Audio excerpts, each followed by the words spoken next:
The Mongols Motorcycle Club grew from just 10 Vietnam veterans into one of the world's most feared outlaw biker organizations. Today, the club operates across 19 U.S. states and nearly 30 countries, surviving decades of bloody wars, massive ATF undercover operations, RICO prosecutions, and constitutional court battles. From violent clashes with the Hells Angels to a landmark legal victory that protected its iconic patch, this is the extraordinary story of the brotherhood that refused to disappear. The rise of the Mongols Motorcycle Club, known within the organization as the Mongol Nation or Mongol Brotherhood, marked a turning point in the history of America's outlaw biker movement. The club was founded on December 5, 1969, in the working-class city of Montebello, California, just outside Los Angeles. It wasn't created by lifelong criminals. It began with 10 men, most of them Vietnam War veterans, who returned home carrying the physical and emotional scars of combat. Coming back to civilian life was a battle of its own. Many struggled with psychological trauma, isolation, and a lack of meaningful support. The sense of purpose and brotherhood they had known in the military had disappeared almost overnight. For many of those veterans, the outlaw motorcycle world offered something familiar. Clubs like the Booze Fighters and the early Hells Angels had already built a culture based on loyalty, discipline, shared risks, and lifelong brotherhood. It gave former soldiers a place where they once again felt they belonged. But the Mongols were born for another reason as well. During the late 1960s, many of the dominant one-percenter motorcycle clubs, especially the Hells Angels, followed strict, unwritten racial policies that kept non-white riders, particularly Hispanic and Latino motorcyclists, from becoming full members. Rather than accepting rejection, a group of mostly Hispanic riders from East Los Angeles and the San Gabriel Valley decided to build a brotherhood of their own. The club's first national president, Luis Costello, chose the name Mongols as a tribute to Genghis Khan and the legendary Mongol Empire. The name reflected the image they wanted to project: warriors who refused to follow the rules and were determined to carve out their own place. Their backpatch featured a ponytail-wearing Mongol warrior in sunglasses, riding a chopper beneath the curved rocker, proudly displaying the name Mongols. Several men played key roles in shaping the club during its earliest years. Among them was Alfonso Big Al Aceves, a decorated veteran who served 3 combat tours in Vietnam with the 101st Airborne Division before becoming the Mongols' first national sergeant-at-arms.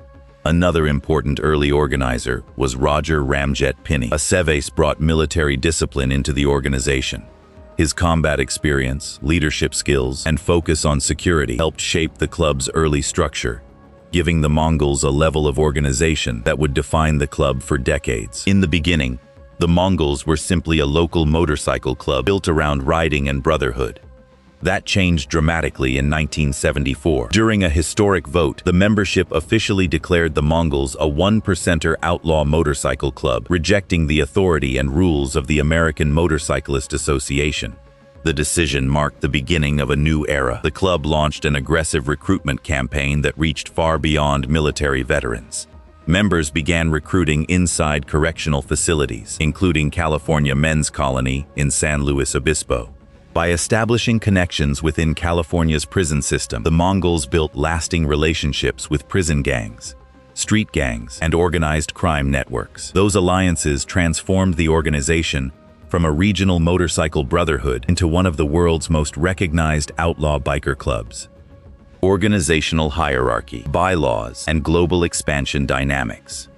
The Mongols Motorcycle Club is built around a highly structured chain of command. Although the club promotes an outlaw image, its internal organization operates with strict discipline, clear leadership, and well-defined rules.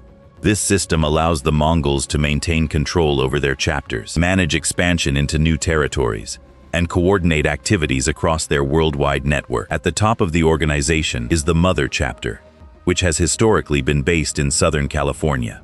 Over the years, its headquarters have moved from Montebello to Commerce and are now located in West Covina. This chapter serves as the club's national headquarters and is led by the national president, supported by the national vice president, national secretary-treasurer, and national sergeant-at-arms. Together, these national officers oversee the entire organization. They approve new membership applications, collect club dues, resolve internal disputes, and make the final decisions on opening new chapters or responding to conflicts with rival motorcycle clubs. Every local chapter follows the same leadership structure. Each chapter is led by its own president and vice president, who oversee the club's activities within their territory. Supporting them is the local sergeant-at-arms, whose responsibilities include enforcing club rules, providing security during meetings and events, and overseeing the chapter's weapons. Becoming a full-patched Mongol is a long and demanding process. Every candidate begins as a hang-around, spending time with members while proving they can be trusted. Those who earn the club's confidence may eventually become a prospect. This probationary stage can last for months or even years. During that time, prospects are expected to complete difficult tasks, perform physical labor, and demonstrate complete loyalty to the club. They are closely watched throughout the process to ensure they are committed to the brotherhood and are not working as law enforcement informants. Only after receiving a unanimous vote from every member of their chapter can a prospect earn full membership and receive the club's coveted three-piece patch. The Mongols have also followed membership policies that have long set them apart from other major outlaw motorcycle clubs. Unlike organizations such as the Hells Angels, which historically excluded many non-white riders, the Mongols built much of their membership around Hispanic riders while also accepting Native American, Asian American, and white members. Hispanic members have traditionally made up the overwhelming majority of the club's Southern California chapters. At the same time, however, the club's bylaws have historically prohibited African Americans from becoming members. As the Mongols expanded internationally, the makeup of individual chapters began to reflect the communities where they operated. In Australia, chapters have included large numbers of members from Middle Eastern, Anglo-Celtic, Greek, and Maori backgrounds. In Germany, recruitment has drawn heavily from Arab and Kurdish communities, showing how the club has adapted its membership to local demographics while continuing to operate under the same organizational structure. From its early roots in the San Gabriel Valley and East Los Angeles, the Mongols Motorcycle Club expanded rapidly across Southern California during the 1970s. New chapters quickly appeared in Long Beach, San Diego, Bakersfield, and the San Fernando Valley, giving the club a strong foothold across the region. That growth didn't stop in California. Over the following decades, the Mongols spread across the United States, establishing chapters in 19 states, including Nevada, Oregon, Colorado, New York, and Indiana. At the same time, the club pushed beyond America's borders, expanding into 28 to 29 countries throughout Europe, Australia, and the Americas. One of the main reasons behind that rapid international growth was a strategy known as a patchover. Instead of building every chapter from the ground up, the Mongols often absorbed existing motorcycle clubs or rival biker groups, bringing entire memberships into the organization almost overnight. One of the most significant examples came in Australia in 2013. That year, the club's national leadership negotiated a high-profile patchover with members of the Finks Motorcycle Club. The agreement instantly gave the Mongols a powerful presence across New South Wales and Queensland, under leaders such as Peter "Chop" Emerton. Expansion was also driven by experienced club leaders in the United States. Senior officer Justin "Mooch" DiLoretto served as chapter president in several states, including Oregon, Missouri, Illinois, and Indiana, while also helping guide the club's expansion into Australia and parts of Asia. Inter-gang warfare, cartel alliances, and the shadow enterprise. The Mongols' rise as one of America's most powerful outlaw motorcycle clubs has been shaped by violent turf wars and strategic alliances within the criminal underworld. Law enforcement agencies and criminal intelligence organizations, including the U.S. Department of Justice, Europol, and the Australian Federal Police, have identified the Mongols as an organized crime group involved in drug trafficking, extortion, money laundering, weapons smuggling, robbery, and murder.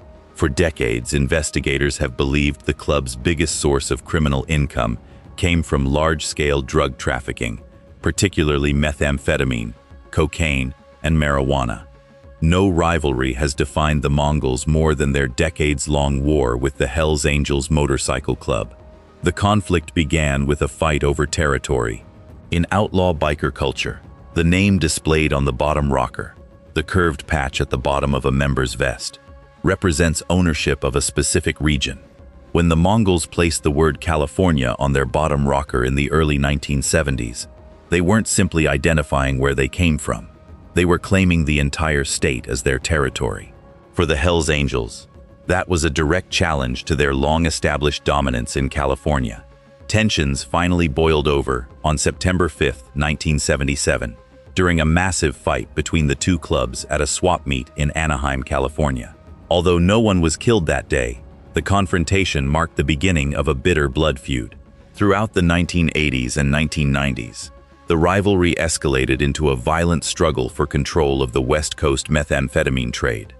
Driven by the enormous profits generated through biker drug distribution networks, the conflict led to drive-by shootings, violent nightclub brawls, and targeted assassinations. The Hells Angels weren't the Mongols' only enemies. The club also found itself locked in a dangerous conflict with the Mexican Mafia, also known as La M.A., the powerful prison gang that controlled many Hispanic street gangs throughout Southern California. During the late 1990s and early 2000s, under National President Ruben Doc Cavazos, the Mongols expanded their wholesale cocaine operations by forming supply relationships with the Tijuana cartel, also known as the Arellano Felix organization. As Mongol members became increasingly active in neighborhoods controlled by Sureño street gangs, the Mexican Mafia demanded that the club pay extortion taxes on its street-level drug sales. In April 2004, Cavazos and the Mongols' leadership refused. The response was immediate. The Mexican Mafia issued a green light against the Mongol nation, ordering Sureño gang members inside prisons and on the streets to attack and kill Mongols whenever the opportunity arose. The order triggered a wave of violent shootings and street battles, particularly in communities such as Lancaster, California. Facing constant threats, Mongols members remained heavily armed until peace negotiations and changes in leadership eventually eased the conflict. To strengthen their position against growing pressure from rival organizations, the Mongols also built strategic alliances with several other major one-percenter motorcycle clubs, including the Outlaws, Pagans, Bandidos, and Sons of Silence. Undercover infiltration and federal countermeasures. The Mongols' strict internal security made the club one of the hardest targets for federal investigators to penetrate. For years, agencies such as the ATF focused on dismantling the organization from the inside, using undercover agents and the federal RICO statute to build cases against its leadership. The breakthrough came between 1998 and 2000 during a covert ATF operation known as Operation Black Rain. At the center of the operation was ATF Special Agent William Queen, who entered the club under the name Billy St. John. Queen was a Vietnam veteran with service in the 82nd Airborne Division and Special Forces, and that military background helped him fit naturally into the Mongols' culture. For nearly 3 years, he lived as a member of the club. Queen worked his way through the prospecting process, earned his full Mongols patch, and eventually became treasurer and vice president of the San Fernando Valley chapter. From that position, he gained access to the club's financial records, drug transactions, illegal firearms deals, and conversations involving planned violence against rival motorcycle clubs. When the operation ended in 2000, federal agents launched coordinated raids that led to the arrest and conviction of 53 senior Mongols members. Queen later wrote the memoir, Under and Alone, which gave investigators and the public one of the most detailed looks ever published into how the Mongols operated from the inside. Federal pressure did not stop there. In 2008, another major multi-agency operation targeted the club's leadership. National President Ruben Doc Cavazos and dozens of other members were arrested, and investigators uncovered allegations of internal corruption and financial embezzlement within the organization's upper ranks. The conflict between law enforcement and the Mongols reached a deadly new level on the morning of October 28, 2014. A task force made up of the Los Angeles County Sheriff's Department, Montebello Police Department, and Pomona Police Department carried out a series of pre-dawn search warrants targeting active Mongols members. One of those warrants was served at a home in San Gabriel, California. Inside the house was David Martinez, a 36-year-old active Mongol member, along with his elderly parents, his girlfriend, his sister, and 2 young children. As a SWAT team used heavy breaching tools to force open a metal security screen door, Martinez fired a single shotgun round through the doorway. The blast struck Pomona SWAT officer Sean Diamond, a 45-year-old officer with 16 years of law enforcement experience, who had previously served with both the Los Angeles Police Department and the Montebello Police Department. The shot hit Diamond in the back of the neck, severing his spine and shattering his jaw. He died the following day at Huntington Memorial Hospital in Pasadena. The case, the people of the state of California vs. David Martinez, became one of the most closely watched criminal trials in California. Prosecutors argued that Martinez knowingly fired at police officers and was defending gang-related assets while under the influence of methamphetamine. The defense presented a very different picture. They argued that the pre-dawn raid created a chaotic scene, and that the noise from the SWAT team's breaching tools drowned out any verbal announcements identifying the officers as police. Martinez later testified that, because of the ongoing violence and internal conflicts surrounding the Mongols, he believed rival gang members were breaking into his home. He told the court that he fired a blind warning shot toward the doorframe to protect his sleeping family. According to Martinez, the moment he realized law enforcement officers were outside, he immediately dropped the shotgun and surrendered after hearing them shout. The case went through 2 separate criminal trials. In both trials, juries acquitted Martinez of first-degree and second-degree murder, but were unable to reach a unanimous verdict on the lesser charges. In November 2022, Martinez entered a no-contest plea to voluntary manslaughter and assault with a firearm on a police officer. 2 months later, in January 2023, he was sentenced to 10 years in prison.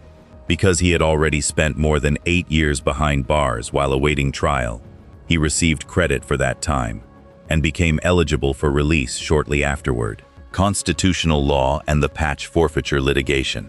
After the sweeping federal indictments in 2008, the U.S. Department of Justice launched one of the most aggressive legal campaigns ever directed at an outlaw motorcycle club.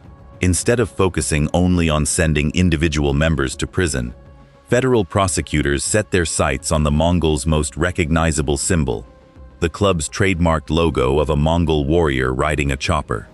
The government's strategy was straightforward. If it could gain legal ownership of the trademark under the civil and criminal forfeiture provisions of the RICO Act, it could stop members from wearing, displaying, or even producing the club's official patch. In theory, law enforcement officers would have the legal authority to confiscate those patches, or even cut the leather vests from members' backs during public encounters, stripping the club of the symbol that represented its identity and unity. The legal battle quickly grew into a constitutional fight that lasted for nearly a decade, raising major questions about intellectual property rights, freedom of association, and symbolic speech. Federal prosecutors made their first attempts to seize the trademark in 2009 and again in 2011, but both efforts were dismissed on procedural grounds because the charges targeted individual members rather than the legal owner of the trademark. Undeterred, prosecutors changed their strategy. In 2013, they refiled the case, this time charging the organization itself, Mongol Nation, as an unincorporated association under the RICO Act. 5 years later, in December 2018, a federal jury in Orange County found the Mongol Nation guilty of racketeering and conspiracy. Then, in January 2019, the same jury concluded that the club's trademarked patches were directly connected to the criminal enterprise and authorized the forfeiture of the official logos to the United States government. But that victory proved to be short-lived. On February 28, 2019, Senior U.S. District Judge David O. Carter issued a landmark 51-page decision that overturned the jury's forfeiture order and dealt a major setback to the government's strategy. Although Judge Carter upheld the racketeering conviction against the Mongol nation, imposed a $500,000 fine, and ordered 5 years of probation, he ruled that forcing the club to surrender its collective membership trademarks violated both the First and Eighth Amendments of the United States Constitution. In his ruling, Carter explained that the Mongols patch was more than a commercial trademark. It served as a symbol of political, social, and cultural association. While acknowledging that some members had committed violent crimes while wearing the patch, he emphasized that the Constitution does not allow the government to use asset forfeiture laws to impose collective guilt or silence symbolic expression. As Judge Carter wrote, the collective membership mark acts as a symbol that communicates a person's association with the Mongol nation and his or her support for their views. Though the symbol may at times function as a mouthpiece for unlawful or violent behavior, this is not sufficient to strip speech of its First Amendment protection. Judge Carter also concluded that taking the organization's intellectual property would amount to an excessive fine under the Eighth Amendment.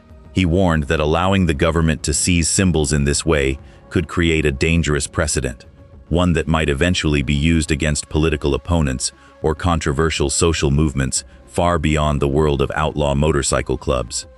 Federal prosecutors refused to let the case end there. They appealed Judge David O. Carter's decision to the United States Court of Appeals for the Ninth Circuit, hoping to revive their effort to seize the Mongols' trademark. In January 2023, a 3-judge panel unanimously sided with Judge Carter. The appeals court ruled that the government's legal strategy simply did not fit the RICO statute. According to the court, federal forfeiture laws only allow property to be seized when the government actually takes legal ownership of it. That wasn't what the Department of Justice was trying to do. Instead of keeping the Mongols' trademark, prosecutors wanted to eliminate it completely by placing it into the public domain. The Ninth Circuit concluded that the law did not authorize that approach, making the government's forfeiture strategy legally invalid. The ruling permanently protected the Mongols' patch as a form of symbolic expression and established a landmark legal precedent.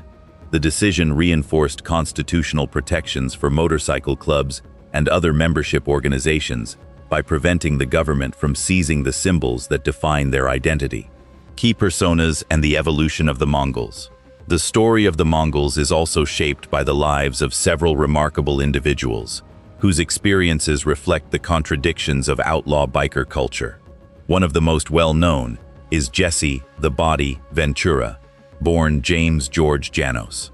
Before becoming a professional wrestling star, Hollywood actor, and eventually the 38th governor of Minnesota, Ventura served as a U.S. Navy SEAL frogman during the Vietnam era. After leaving the military in the early 1970s, he settled in San Diego, California, where he became a member of the local Mongols chapter and rode with the club during its early years. His connection to the Mongols returned to the spotlight during the organization's federal RICO trial in Santa Ana in 2018. Called as a defense witness, Ventura testified under oath that the Mongols he knew in the mid-1970s were not a criminal organization, but a brotherhood made up of motorcycle enthusiasts and military veterans. During his testimony, Ventura stated, "Nobody in the club ever told me to commit a crime, ever." He defended the club's constitutional right to assemble under the First Amendment, while challenging the government's attempt to portray every member as collectively responsible for criminal conduct. Another key figure is co-founder Alfonso "Big Al" Aceves. After completing 3 combat tours in Vietnam with the 101st Airborne Division, Aceves helped establish the Mongols and became the club's first national sergeant-at-arms, serving as one of its principal enforcers during its violent early years. His personal life, however, took a very different path. Aceves spent 35 years battling heroin addiction while becoming involved in armed robberies and other criminal activity. Later, he completely turned his life around. He renounced crime, embraced Christianity, and became an ordained prison chaplain. Over the following years, Aceves dedicated himself to visiting maximum security prisons, mentoring incarcerated young people, and speaking throughout Southern California about the dangers of gangs and drug addiction. His story remains one of the rare examples of complete redemption to emerge from the outlaw biker world. Another example of life after the Mongols is former leader Justin Mooch DiLoretto. After serving for 15 years as a chapter president in Oregon, Missouri, Illinois, and Indiana, and helping oversee the club's expansion into Australia and parts of Asia, DiLoretto eventually left the organization.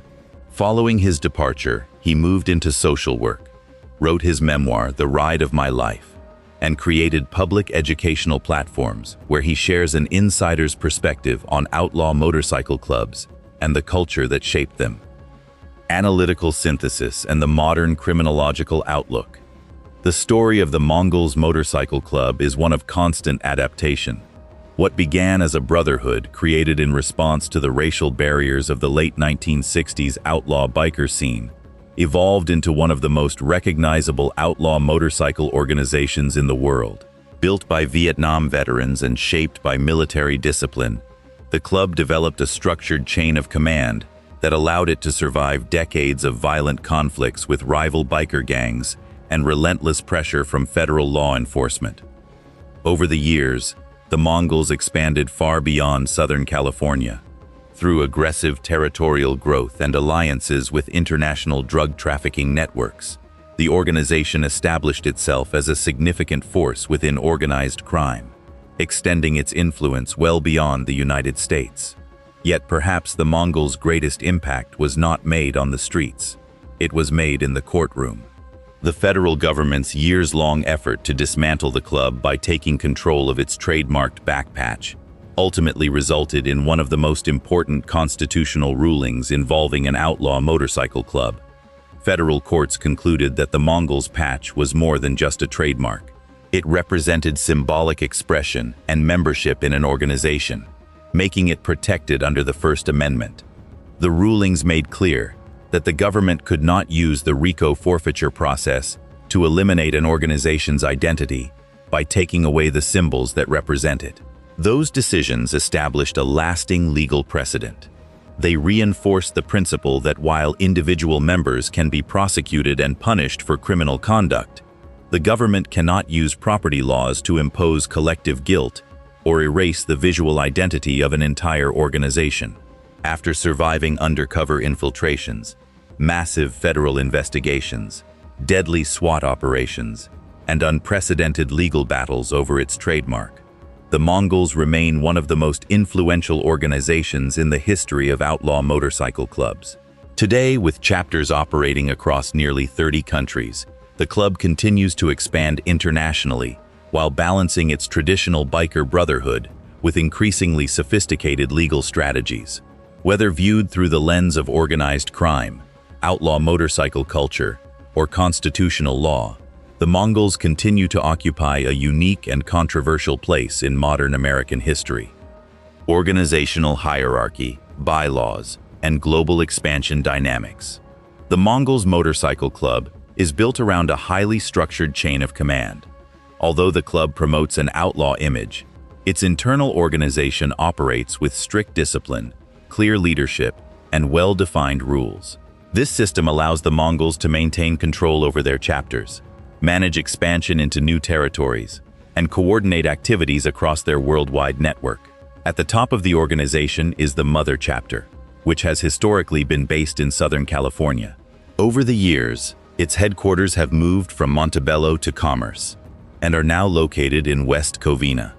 This chapter serves as the club's national headquarters and is led by the national president, supported by the national vice president, national secretary-treasurer, and national sergeant-at-arms. Together, these national officers oversee the entire organization. They approve new membership applications, collect club dues, resolve internal disputes, and make the final decisions on opening new chapters or responding to conflicts with rival motorcycle clubs. Every local chapter follows the same leadership structure. Each chapter is led by its own president and vice president, who oversee the club's activities within their territory. Supporting them is the local sergeant-at-arms, whose responsibilities include enforcing club rules, providing security during meetings and events, and overseeing the chapter's weapons. Becoming a full-patched Mongol is a long and demanding process. Every candidate begins as a hang-around, spending time with members while proving they can be trusted. Those who earn the club's confidence may eventually become a prospect. This probationary stage can last for months or even years. During that time, prospects are expected to complete difficult tasks, perform physical labor, and demonstrate complete loyalty to the club. They are closely watched throughout the process to ensure they are committed to the Brotherhood and are not working as law enforcement informants. Only after receiving a unanimous vote from every member of their chapter can a prospect earn full membership and receive the club's coveted three-piece patch. The Mongols have also followed membership policies that have long set them apart from other major outlaw motorcycle clubs. Unlike organizations such as the Hells Angels, which historically excluded many non-white riders, the Mongols built much of their membership around Hispanic riders, while also accepting Native American, Asian American, and white members. Hispanic members have traditionally made up the overwhelming majority of the club's Southern California chapters. At the same time, however, the club's bylaws have historically prohibited African Americans from becoming members. As the Mongols expanded internationally, the makeup of individual chapters began to reflect the communities where they operated. In Australia, chapters have included large numbers of members from Middle Eastern, Anglo-Celtic, Greek, and Maori backgrounds. In Germany, recruitment has drawn heavily from Arab and Kurdish communities, showing how the club has adapted its membership to local demographics while continuing to operate under the same organizational structure. From its early roots in the San Gabriel Valley and East Los Angeles, the Mongols Motorcycle Club expanded rapidly across Southern California during the 1970s. New chapters quickly appeared in Long Beach, San Diego, Bakersfield, and the San Fernando Valley, giving the club a strong foothold across the region. That growth didn't stop in California. Over the following decades, the Mongols spread across the United States, establishing chapters in 19 states, including Nevada, Oregon, Colorado, New York, and Indiana. At the same time, the club pushed beyond America's borders, expanding into 28 to 29 countries throughout Europe, Australia, and the Americas. One of the main reasons behind that rapid international growth was a strategy known as a patchover. Instead of building every chapter from the ground up, the Mongols often absorbed existing motorcycle clubs or rival biker groups, bringing entire memberships into the organization almost overnight. One of the most significant examples came in Australia in 2013. That year, the club's national leadership negotiated a high-profile patchover with members of the Finks Motorcycle Club. The agreement instantly gave the Mongols a powerful presence across New South Wales and Queensland, under leaders such as Peter Chop Emerton. Expansion was also driven by experienced club leaders in the United States. Senior officer Justin Mooch de Loreto served as chapter president in several states, including Oregon, Missouri, Illinois, and Indiana, while also helping guide the club's expansion into Australia and parts of Asia. Inter-gang warfare, cartel alliances, and the Shadow Enterprise. The Mongols' rise as one of America's most powerful outlaw motorcycle clubs has been shaped by violent turf wars and strategic alliances within the criminal underworld. Law enforcement agencies and criminal intelligence organizations, including the U.S. Department of Justice, Europol, and the Australian Federal Police, have identified the Mongols as an organized crime group involved in drug trafficking, extortion, money laundering, weapons smuggling, robbery, and murder. For decades, investigators have believed the club's biggest source of criminal income came from large-scale drug trafficking, particularly methamphetamine, cocaine, and marijuana. No rivalry has defined the Mongols more than their decades-long war with the Hells Angels Motorcycle Club. The conflict began with a fight over territory. In outlaw biker culture, the name displayed on the bottom rocker, the curved patch at the bottom of a member's vest, represents ownership of a specific region. When the Mongols placed the word California on their bottom rocker in the early 1970s, they weren't simply identifying where they came from. They were claiming the entire state as their territory. For the Hells Angels, that was a direct challenge to their long-established dominance in California. Tensions finally boiled over on September 5, 1977, during a massive fight between the two clubs at a swap meet in Anaheim, California. Although no one was killed that day, the confrontation marked the beginning of a bitter blood feud. Throughout the 1980s and 1990s, the rivalry escalated into a violent struggle for control of the West Coast methamphetamine trade. Driven by the enormous profits generated through biker drug distribution networks, the conflict led to drive-by shootings, violent nightclub brawls, and targeted assassinations. The Hells Angels weren't the Mongols' only enemies. The club also found itself locked in a dangerous conflict with the Mexican Mafia, also known as La Yeme, the powerful prison gang that controlled many Hispanic street gangs throughout Southern California.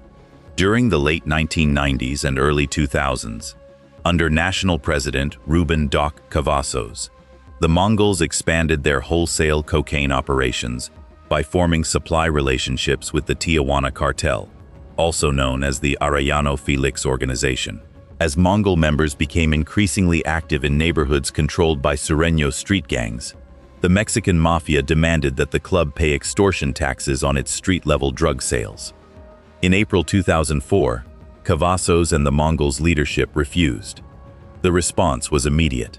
The Mexican Mafia issued a green light against the Mongol nation, ordering Sureño gang members inside prisons and on the streets to attack and kill Mongols whenever the opportunity arose.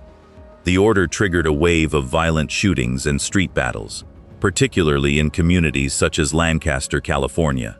Facing constant threats, Mongols members remained heavily armed until peace negotiations and changes in leadership eventually eased the conflict.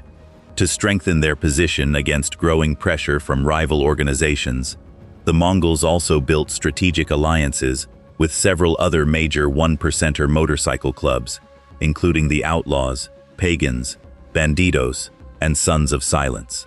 Undercover infiltration and federal countermeasures, the Mongols' strict internal security made the club one of the hardest targets for federal investigators to penetrate. For years, agencies such as the ATF focused on dismantling the organization from the inside, using undercover agents and the federal RICO statute to build cases against its leadership. The breakthrough came between 1998 and 2000, during a covert ATF operation known as Operation Black Rain. At the center of the operation was ATF Special Agent William Queen, who entered the club under the name Billy St. John. Queen was a Vietnam veteran with service in the 82nd Airborne Division and Special Forces, and that military background helped him fit naturally into the Mongols' culture. For nearly 3 years, he lived as a member of the club. Queen worked his way through the prospecting process, earned his full Mongols patch, and eventually became treasurer and vice president of the San Fernando Valley chapter. From that position, he gained access to the club's financial records, drug transactions, illegal firearms deals, and conversations involving planned violence against rival motorcycle clubs. When the operation ended in 2000, federal agents launched coordinated raids that led to the arrest and conviction of 53 senior Mongols members. Queen later wrote the memoir Under and Alone, which gave investigators and the public one of the most detailed looks ever published into how the Mongols operated from the inside. Federal pressure did not stop there. In 2008, another major multi-agency operation targeted the club's leadership. National President Ruben Doc Cavazos and dozens of other members were arrested, and investigators uncovered allegations of internal corruption and financial embezzlement within the organization's upper ranks. The conflict between law enforcement and the Mongols reached a deadly new level on the morning of October 28, 2014. A task force made up of the Los Angeles County Sheriff's Department, Montebello Police Department, and Pomona Police Department carried out a series of pre-dawn search warrants targeting active Mongols members. One of those warrants was served at a home in San Gabriel, California. Inside the house was David Martinez, a 36-year-old active Mongol member, along with his elderly parents, his girlfriend, his sister, and 2 young children. As a SWAT team used heavy breaching tools to force open a metal security screen door, Martinez fired a single shotgun round through the doorway. The blast struck Pomona SWAT officer Sean Diamond, a 45-year-old officer with 16 years of law enforcement experience, who had previously served with both the Los Angeles Police Department and the Montebello Police Department. At the top of the organization is the Mother Chapter, which has historically been based in Southern California. Over the years, its headquarters have moved from Montebello to Commerce and are now located in West Covina. This chapter serves as the club's national headquarters and is led by the national president, supported by the national vice president, national secretary-treasurer, and national sergeant-at-arms. Together, these national officers oversee the entire organization. They approve new membership applications, collect club dues, resolve internal disputes, and make the final decisions on opening new chapters or responding to conflicts with rival motorcycle clubs. Every local chapter follows the same leadership structure. Each chapter is led by its own president and vice president, who oversee the club's activities within their territory. Supporting them is the local sergeant-at-arms, whose responsibilities include enforcing club rules, providing security during meetings and events, and overseeing the chapter's weapons. Becoming a full-patched Mongol is a long and demanding process. Every candidate begins as a hang-around, spending time with members while proving they can be trusted. Those who earn the club's confidence may eventually become a prospect. This probationary stage can last for months or even years. During that time, prospects are expected to complete difficult tasks, perform physical labor, and demonstrate complete loyalty to the club. They are closely watched throughout the process to ensure they are committed to the Brotherhood and are not working as law enforcement informants. Only after receiving a unanimous vote from every member of their chapter can a prospect earn full membership and receive the club's coveted 3-piece patch. The Mongols have also followed membership policies that have long set them apart from other major outlaw motorcycle clubs. Unlike organizations such as the Hells Angels, which historically excluded many non-white riders, the Mongols built much of their membership around Hispanic riders, while also accepting Native American, Asian American, and white members. Hispanic members have traditionally made up the overwhelming majority of the club's Southern California chapters. At the same time, however, the club's bylaws have historically prohibited African Americans from becoming members. As the Mongols expanded internationally, the makeup of individual chapters began to reflect the communities where they operated. In Australia, chapters have included large numbers of members from Middle Eastern, Anglo-Celtic, Greek, and Maori backgrounds.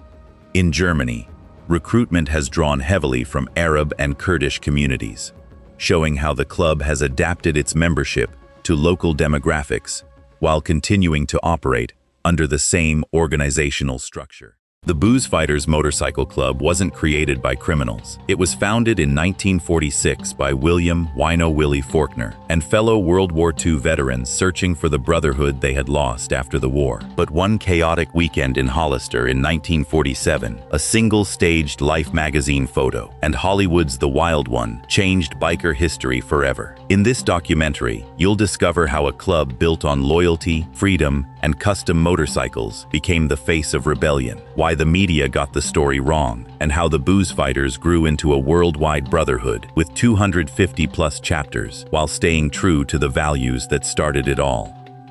The post-war world that created the Booze Fighters. When World War II ended, America stepped into what many people remember as a golden era. The economy was booming, new suburbs were growing, and life appeared peaceful on the surface. But behind that picture-perfect image, a different story was unfolding. Hundreds of thousands of young men came home from the battlefields of Europe and the Pacific, carrying invisible scars. Combat had changed them. They had spent years living with constant danger, staying alert every second. and relying on the men beside them to survive. Returning to ordinary jobs and quiet family life wasn't as easy as many expected. For a lot of veterans, civilian life felt unfamiliar, empty, and disconnected from the world they had just left behind.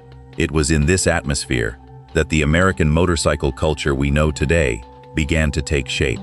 At the center of that movement was the Booze Fighters Motorcycle Club, founded in 1946 by William "Wino" Willie Faulkner and a small group of fellow World War II veterans. Their goal was never to create a legendary outlaw club. They simply wanted a place where they could ride fast, share a few drinks, and enjoy the kind of brotherhood they had known during the war. Yet history had other plans. Through sensational newspaper headlines, carefully staged photographs, and Hollywood's dramatic storytelling, one wild weekend in Hollister, California, in 1947, turned the Booze Fighters into the face of America's emerging outlaw biker image. The birth of the Booze Fighters. To understand why the Booze Fighters were created, you first have to understand what American veterans were going through in 1945 and 1946. World War II demanded everything from the young men who fought it. Soldiers, sailors, and airmen lived with the constant possibility of death, trusting their fellow servicemen every single day. But when the war ended, they were suddenly expected to return to regular jobs, settle down, and fit neatly into traditional family life. For many, that adjustment simply didn't happen. The excitement, danger, and purpose that had filled their lives during the war disappeared overnight, leaving behind a sense of emptiness that everyday life couldn't replace. The rush of combat was gone, but the memories and the need for belonging remained.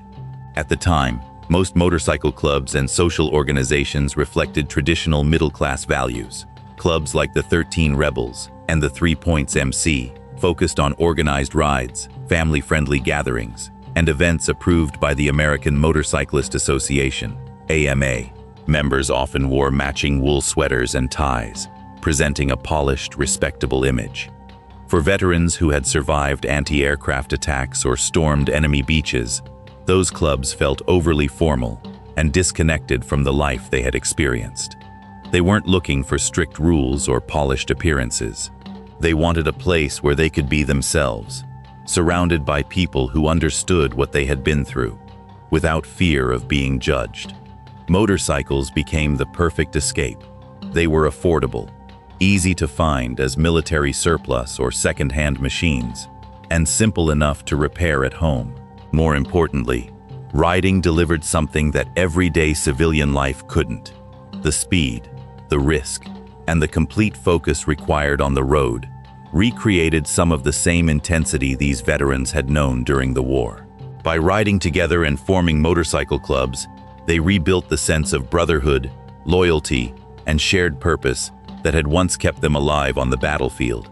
Those friendships became far more than weekend rides. They became lifelong bonds that shaped the identity of the Booze Fighters Motorcycle Club and helped define America's outlaw biker culture for generations. Wino Willie Faulkner, the war hero who built the Booze Fighters. The man who gave life to the Booze Fighters Motorcycle Club was William Wino Willie Faulkner. Born in 1920, Faulkner represented a generation that had been shaped by war and changed forever by what it had witnessed.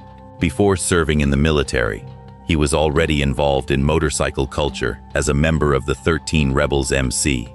But World War II transformed him in ways that would make it impossible for him to fit back into the life he once knew. During the war, Faulkner served in the United States Army Air Forces as a waist gunner aboard a consolidated B-24 Liberator bomber in the Pacific. It was one of the most dangerous jobs on the aircraft. Standing beside an open gun position, nearly 20,000 feet above the ground, he operated twin 50 caliber machine guns without the protection of a pressurized cabin. The freezing temperatures were brutal, and every mission meant facing enemy fighters and heavy anti-aircraft fire. Survival was never guaranteed. One mission, however, changed Faulkner's life forever. On that particular day, he was asked to fill in as a temporary gunner on another B-24. because its crew was short a man. It seemed like an ordinary assignment at the time, but while he flew with the replacement crew, the aircraft he normally served on was shot down over the Pacific Ocean. Every one of the 9 men he had trained with, flown beside, and considered brothers was killed. Faulkner made it home alive, but the emotional weight of that day never left him. He carried the pain of surviving, while his closest friends did not, a burden now recognized as survivor's guilt. Back then, however, doctors rarely understood combat trauma. Conditions that today would be linked to post-traumatic stress were simply dismissed as battle fatigue or shell shock, leaving many veterans to deal with their struggles alone. When the war ended, Faulkner returned to Los Angeles and rejoined the 13 Rebels MC, hoping to reconnect with the motorcycle community he had known before leaving for combat. It didn't take long to realize he no longer belonged there. The club's strict rules, formal attitude, and polite behavior felt completely out of step with the man the war had created. Faulkner wasn't interested in following rigid traditions.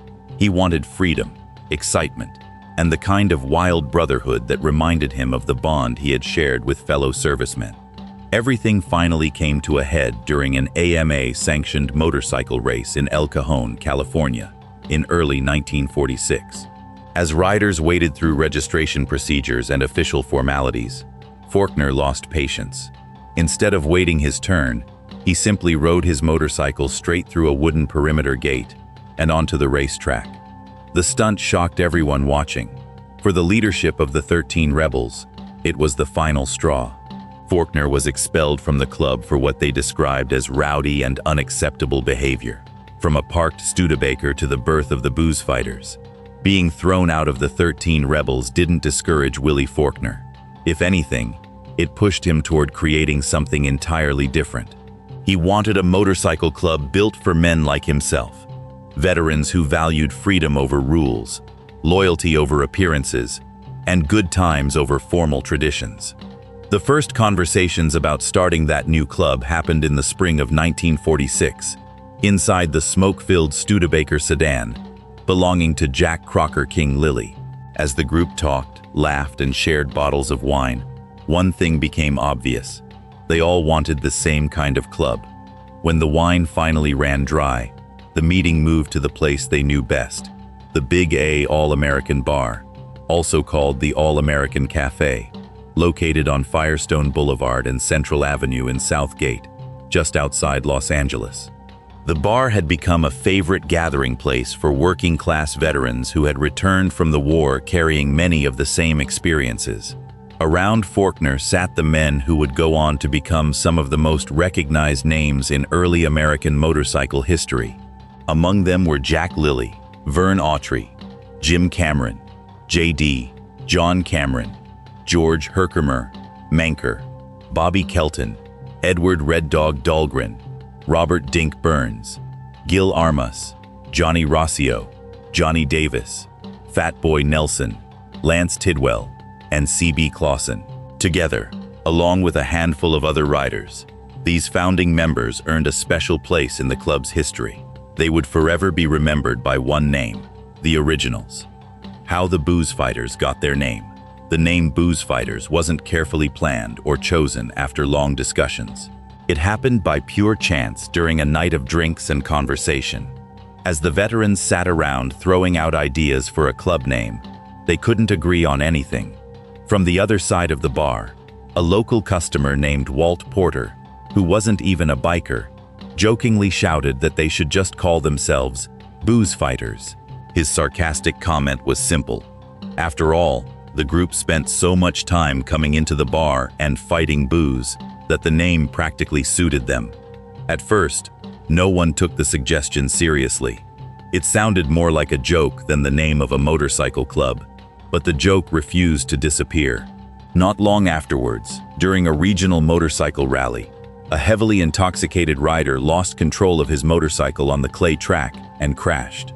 As people rushed over to make sure he was all right, someone asked him what club he belonged to. Barely able to stand, the rider proudly slurred out that he was a booze fighter from Los Angeles. The crowd immediately picked up the name, and from that moment on, it spread through the rally. What had started as a joke inside a bar suddenly became the official identity of the club. Creating the green and white colors with the name finally settled, the next step was creating a symbol that every member could wear with pride. That job fell to one Willie Faulkner. Looking for inspiration, Willie turned to something many American soldiers had become familiar with during the war: a bottle of Hennessy 3-Star Cognac, a popular drink that countless GIs had encountered while serving in Europe. The vintage label featured a bottle marked with 3 stars, and Willie used that design as the foundation for the club's emblem. The first patches weren't produced in a factory. Instead, Janine Rocchio, the wife of founding member Johnny Rocchio, asked her sister to hand-embroider each one by hand. Every patch carried the distinctive green bottle with 3 stars and was carefully sewn onto the left sleeve and chest of the club's signature clothing: green wool sweaters and white cotton jerseys. Those colors quickly became part of the club's identity, giving birth to the famous green and white that booze fighters still proudly represent today. Building faster bikes, the birth of the Bob Job. While the booze fighters were creating their identity, they were also changing motorcycles forever. The years immediately after World War II became a time of incredible mechanical innovation.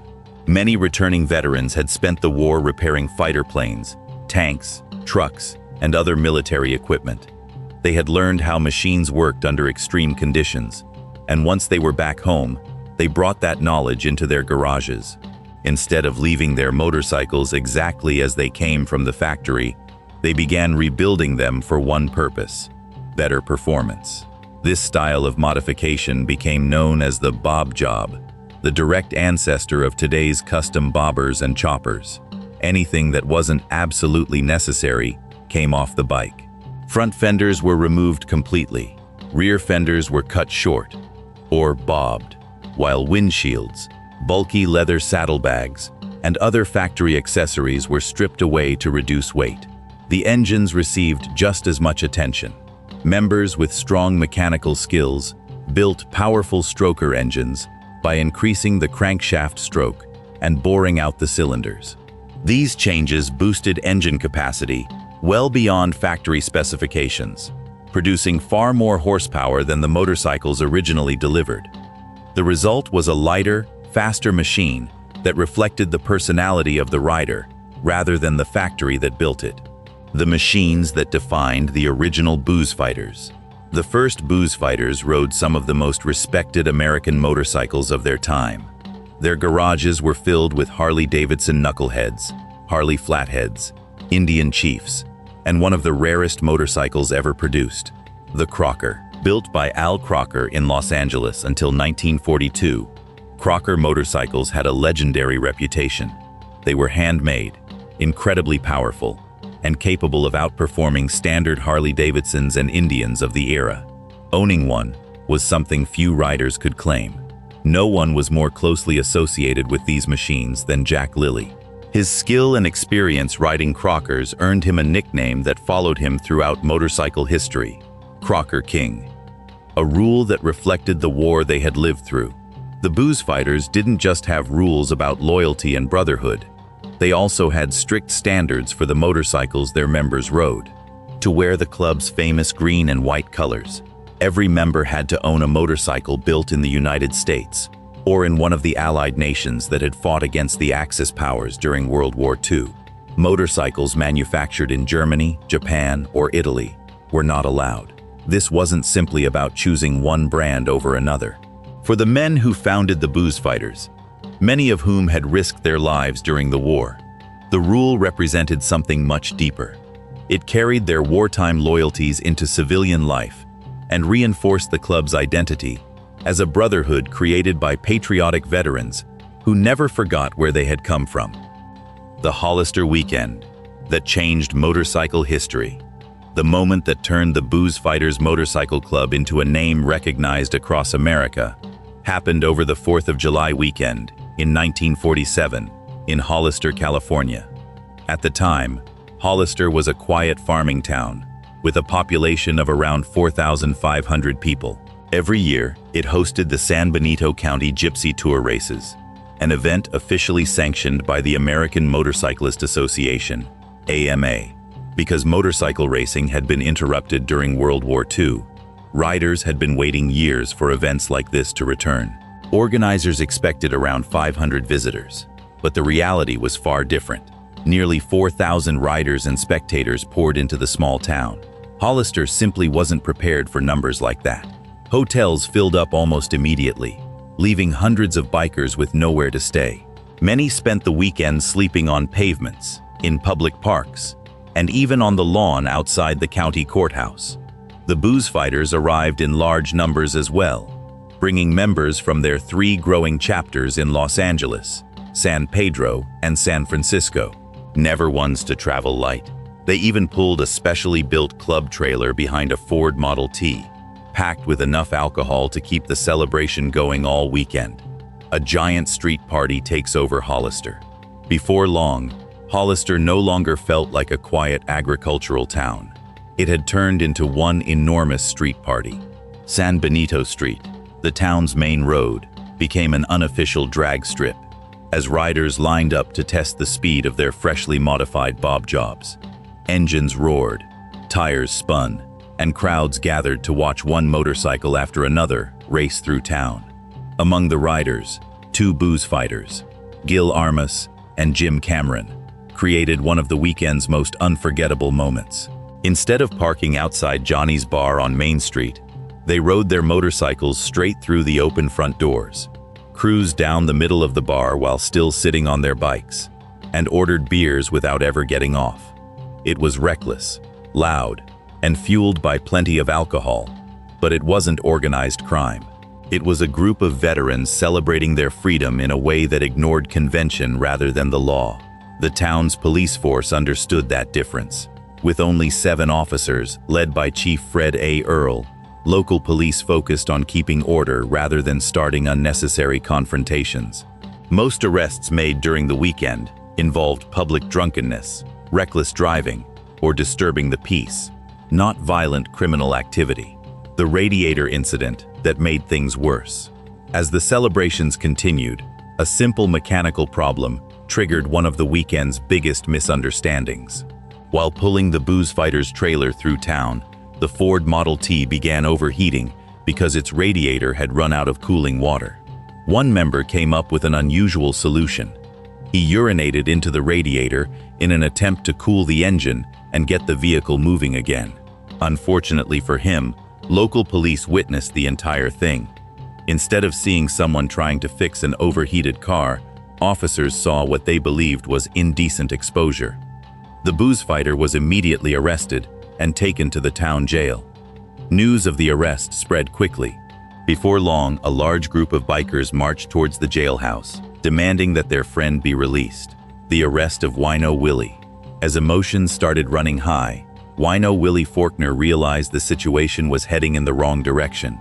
He understood that if the confrontation turned violent, it would damage the reputation of the booze fighters and give authorities every reason to crack down on the club. Faulkner hurried to the jail, climbed onto the front steps, and stood with his back against the building, facing the growing crowd. Waving his arms, he shouted for everyone to calm down, back away, and go home before things got out of control. But the officers watching from the jail's second-floor windows couldn't hear a single word he was saying. All they could see was Faulkner standing in front of an angry crowd, making dramatic hand gestures as people shouted around him. From their viewpoint, it looked as though he was leading the crowd and encouraging an attack on the jail. Believing a riot was about to begin, officers rushed outside, grabbed Wino Willie Faulkner, and arrested him on the spot for inciting a riot. The photo that changed everything. What happened in Hollister could have easily become nothing more than a memorable weekend in motorcycle history. The crowds would have gone home, the stories would have been shared among riders, and the event might have slowly faded from public memory. But one photograph changed everything. As the weekend came to an end and most of the excitement had already died down, freelance photographer Barney Peterson, who worked for the San Francisco Chronicle, arrived in Hollister, hoping to capture dramatic images of the chaos he had heard about. Instead, he found something far less exciting. The streets were mostly quiet. Many riders were asleep on the courthouse lawn, recovering from a weekend of drinking and celebrating. The biggest moments were already over. Realizing he had missed the action, Peterson decided to create a scene instead of waiting for one. He spotted a stripped-down Harley-Davidson knucklehead Bob Job parked along San Benito Street. Wanting the picture to look as dramatic as possible, he collected dozens of empty beer bottles from nearby gutters and rubbish bins. One by one, he carefully arranged them around the motorcycle's front and rear wheels. The bike alone wasn't enough. Peterson then approached a 29-year-old motorcyclist named Eddie Davenport, a rider from Tulare, California, and a member of the Tulare Raiders MC. He asked Davenport to sit on the motorcycle, hold a beer bottle in each hand, and pose with a tired, drunken expression. According to local witness Gus DeSerpa, Peterson deliberately arranged the bottles and other street rubbish to make the scene appear far more chaotic than it actually was. Life magazine turns a weekend into a national story. The staged photograph didn't stay local for long. Life magazine bought the image and published it as a full-page feature in its 21 July 1947 edition. Alongside the photograph was a headline that immediately grabbed the nation's attention: "Cyclist's Holiday. He and Friends Terrorize Town." The accompanying article claimed that 4,000 outlaw motorcyclists had taken over Hollister, spreading fear, violence, and destruction throughout the town. That version of events quickly became the story most Americans believed. The impact reached far beyond one magazine article. From a sociological perspective, Peterson's photograph became the spark that created a classic moral panic. Overnight, motorcyclists were transformed into America's newest folk devils, a group portrayed as dangerous outsiders, threatening ordinary society. For many people living in post-war suburbs, where concerns about social order and juvenile delinquency were already growing, the image confirmed their worst fears. They eagerly accepted the idea that wild biker gangs were roaming the country's highways, bringing chaos wherever they went. From magazine pages to Hollywood, the Hollister story didn't end with newspapers and magazines. It soon made its way into popular culture. In 1951, writer Frank Rooney published a short story in Harper's Magazine called Cyclist's Raid. The story drew direct inspiration from the sensational reporting surrounding Hollister, but it pushed the narrative even further. Rooney's fictional version described a motorcycle gang taking over a small American town, destroying property, spreading fear, and even causing the accidental death of a young woman. Although it was fiction, many readers connected it with the events in Hollister. The story eventually caught the attention of Hollywood producer Stanley Kramer, who saw the potential for a feature film. That project became The Wild One, released in 1953 and starring Marlon Brando and Lee Marvin. The film introduced two characters that would shape the public image of motorcycle clubs for decades. Johnny Strabler, played by Marlon Brando, led the Black Rebels Motorcycle Club and became the symbol of the quiet, rebellious outsider, young, misunderstood, and unwilling to follow society's rules. On the opposite side was Chino, played by Lee Marvin, the loud and unpredictable leader of the rival Beatles Motorcycle Club. He represented reckless partying, heavy drinking, and complete chaos. Together, those two characters helped create the biker image that Hollywood would repeat for generations. Even though they were fictional, they were rooted in the exaggerated stories that began with one staged photograph from a summer weekend in Hollister: Chino, Weeno Willie, and Hollywood's version of the Booze Fighters. When The Wild One went into production, one character stood out more than the rest. Lee Marvin's character, Chino, wasn't created from thin air. He was openly based on Weeno Willie Faulkner himself.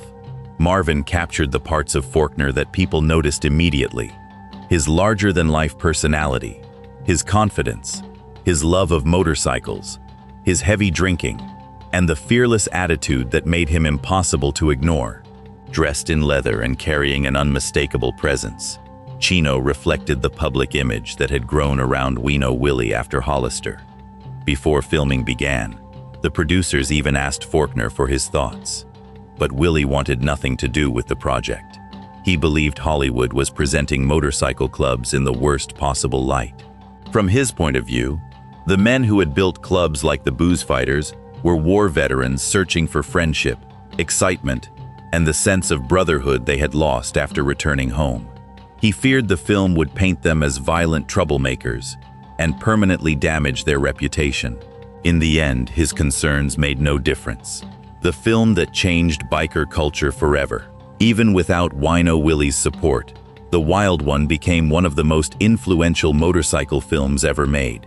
It also created a contradiction that still exists today.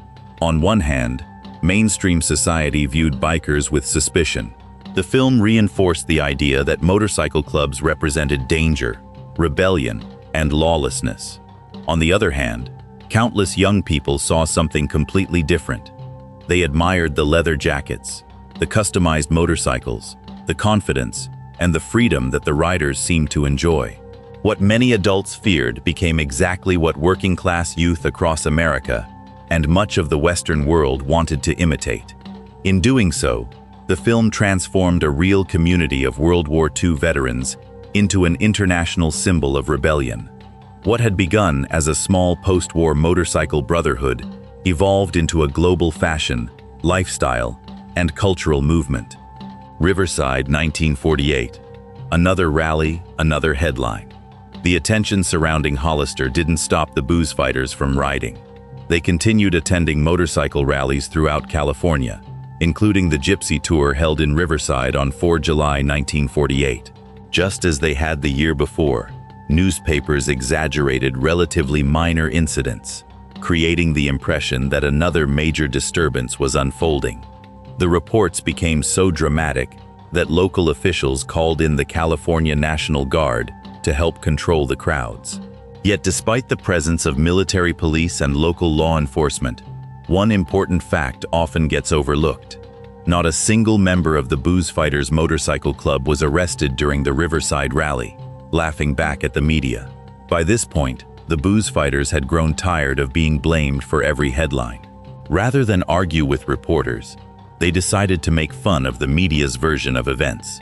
At Riverside in 1948, Fatboy Nelson, Vern Autry, and Terry Faulkner, Wino Willie's wife, deliberately posed for a photograph while sitting in a pile of rubbish and empty bottles.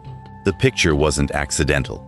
It was a direct parody of Barney Peterson's famous staged photograph from Hollister the year before, mocking the exaggerated image that had helped turn motorcycle riders into national villains.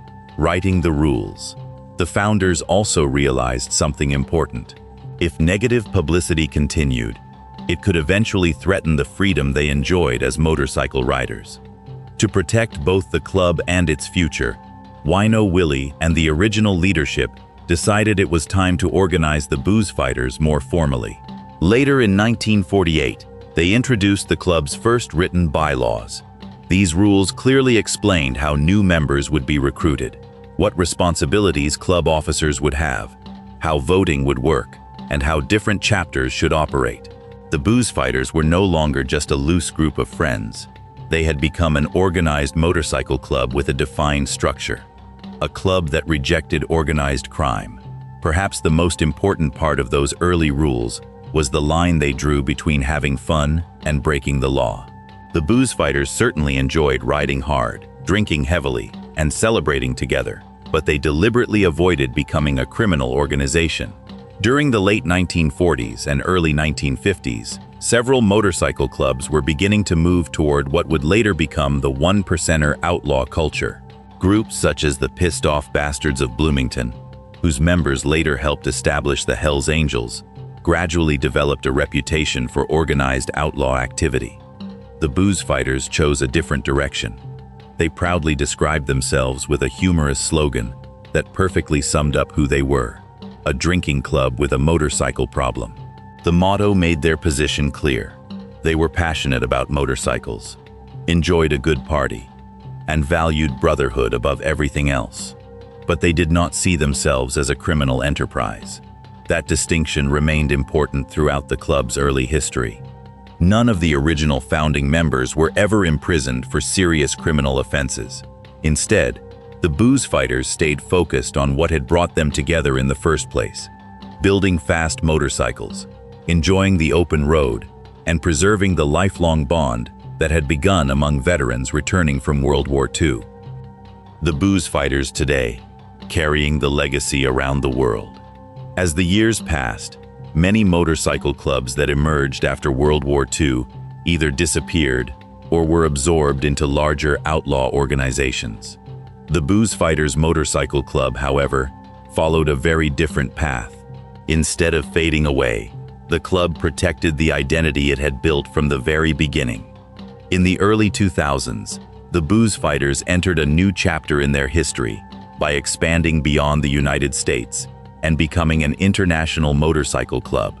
New chapters began appearing across Europe, including Chapter 47 in France, established in 2006, along with Chapter 74, and a growing number of chapters throughout Germany, Italy, Belgium, Canada, Japan, South Korea, and the Philippines.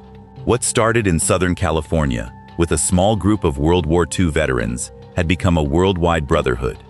Today, the Booze Fighters MC includes more than 250 chapters across the globe. Even with that international growth, the club continues to follow the same principles laid down by Wino Willie Faulkner nearly 8 decades ago.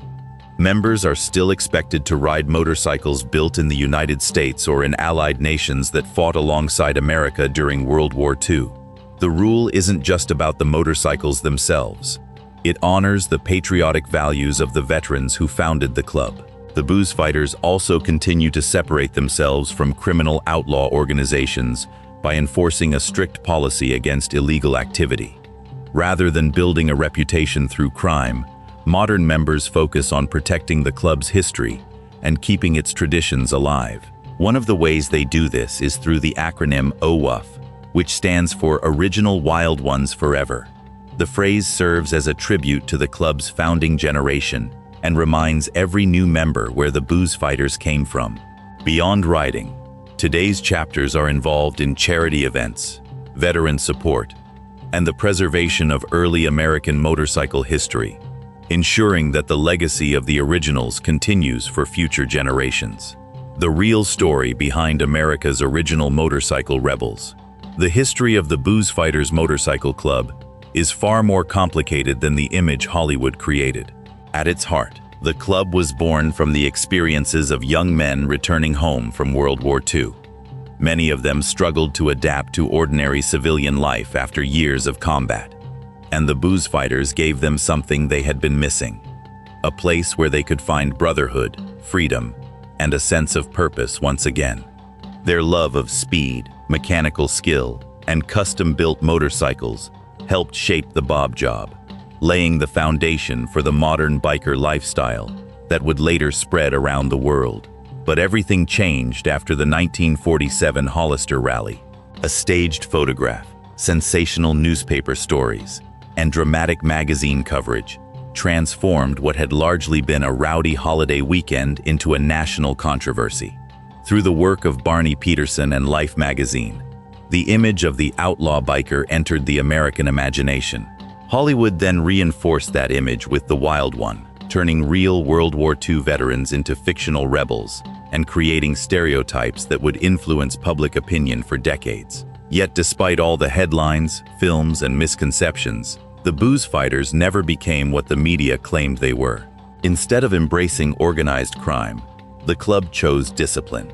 It introduced written bylaws, remained committed to operating within the law, and continued to build its identity around motorcycles, friendship, and respect for the veterans who started it all. Today, with more than 250 chapters around the world, the Booze Fighters remain one of the oldest and most respected names in motorcycle history.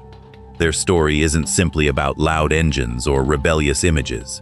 It's the story of men who survived a world war, found a new family on 2 wheels, and created a brotherhood that has endured for generations. That is why the Booze Fighters Motorcycle Club is still remembered as America's original motorcycle rebels, not because they set out to become legends, but because they stayed true to the values that brought them together in the first place. Welcome to the hidden world of the Red Devils Motorcycle Club, the Hells Angels' alleged frontline force, founded in Karlstad, Sweden in 2001, and now spread across nearly 20 countries on 4 continents. Nicknamed the Death Patrol, the Red Devils have been linked by investigators to violent biker wars, drug trafficking, extortion, and international police operations involving millions of dollars in narcotics, illegal firearms, and organized crime. But this story also uncovers a forgotten truth. The original Canadian Red Devils, founded in 1948, were a completely different club. From deadly shootouts and global investigations to the secret strategy behind outlaw biker empires, this is the full story of the Red Devils Motorcycle Club, the modern evolution of the Red Devils MC.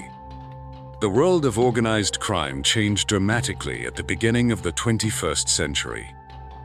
Police agencies across North America and Europe became far more connected, using racketeering laws, wiretaps, asset seizures, and cross-border intelligence to target entire criminal networks instead of just individual offenders. For major 1%er motorcycle clubs, the old way of doing business was becoming too risky. Having full-patch members directly handling drug deals, collecting extortion payments, or taking part in public acts of violence exposed the entire organization. To stay ahead of law enforcement, many of these clubs changed their approach.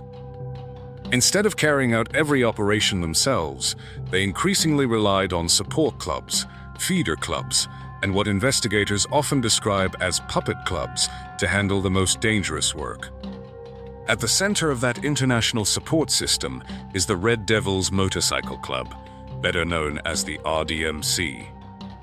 Founded in Karlstad, Sweden in 2001, the club has grown into the main support organization for the Hells Angels Motorcycle Club, with chapters spread across nearly 20 countries. Within outlaw biker circles, the Red Devils have earned the nickname Death Patrol because of their aggressive reputation and their willingness to take on high-risk assignments. Their role goes far beyond simply supporting the Hells Angels. They are often seen as the club's front line, protecting territory, confronting rival motorcycle gangs, and overseeing sections of mid-level drug distribution. By assigning these risky jobs to the Red Devils, senior Hells Angels members create another layer between themselves and criminal investigations, while still maintaining their influence across international criminal networks. The dual history, separating the Canadian club from the international Red Devils.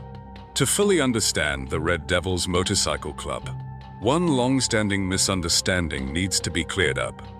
For years, police reports, media coverage, and even crime researchers have mixed together 2 completely different organizations that happened to share the same name.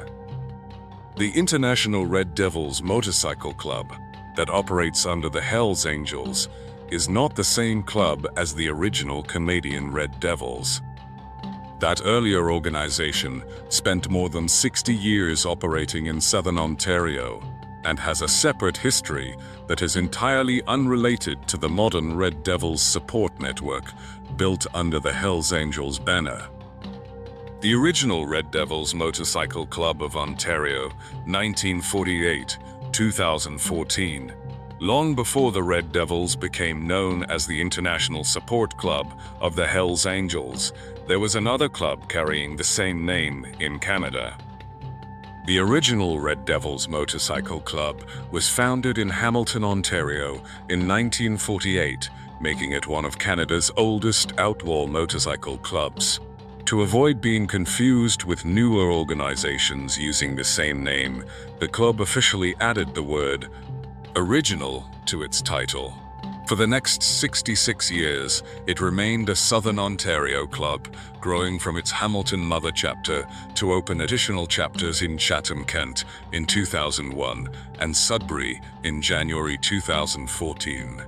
Unlike many outlaw motorcycle clubs that pushed for rapid expansion across provinces or countries, the original Red Devils chose a different path. They stayed close to home and built a reputation for keeping a low profile. At their peak, the club had more than 100 members, although that number dropped to around 30 to 40 full-patch members during the 2010s.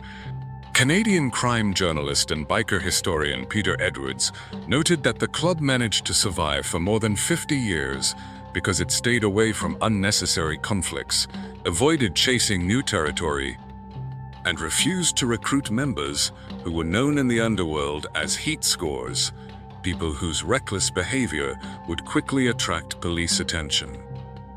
Instead of chasing attention or showing off, the original Red Devils focused on their local roots and maintained practical, respectful relationships with neighboring clubs, including nearby Hells Angels chapters.